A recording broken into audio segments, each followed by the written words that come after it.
После полугодового перерыва театры Якутии возобновляют свою работу. Для артистов русского драмтеатра имени Пушкина началась пора ежедневных репетиций.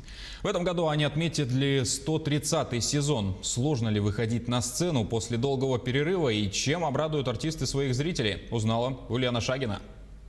Впервые за долгие полгода гримерные театры заполнились веселым смехом и шутками артистов. Большинство не виделись с марта, так что есть что рассказать и чем поделиться. С нетерпением ждем, когда откроется наш новый театральный сезон. Добро пожаловать! Пустая сцена, пустой зрительный зал и пустые кулисы. Такого затишья театр не видел со дня своего основания. Для артистов, которые привыкли быть в центре внимания и в гуще эмоций, этот перерыв дался вдвойне тяжело. Тем не менее, выдержали все. А это значит, с удвоенной энергией приступают к репетициям. Вот пришли кулисы родные, пусть прохладно, холодно, но так хорошо. Так хорошо. Мы обнимались, хоть и маски там, то да сё, но это прекрасно.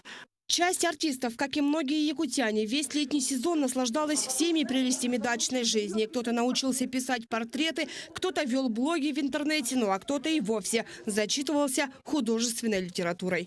Ну, я читал и так каждый день, а тут большими объемами стал поглощать книги, практически отказался от телевизора, ну, кроме как там какие-то новостные там передачи смотрел и все. Было много ретроспективы, советское, итальянское кино. В общем, тоже получил какое-то эстетическое удовольствие от того, что я сидел дома, но движения, конечно, не хватало.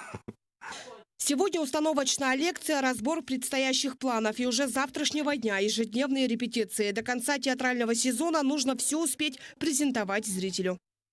Мы наконец-то все-таки сможем, наверное, показать все-таки путешествие Незнайки. Естественно, мы должны доделать спектакль, посвященный к 75-летию победы в Великой Отечественной войне. Это работа Андрея Исаевича Борисова «Запасной аэродром». Это история Дальстроя.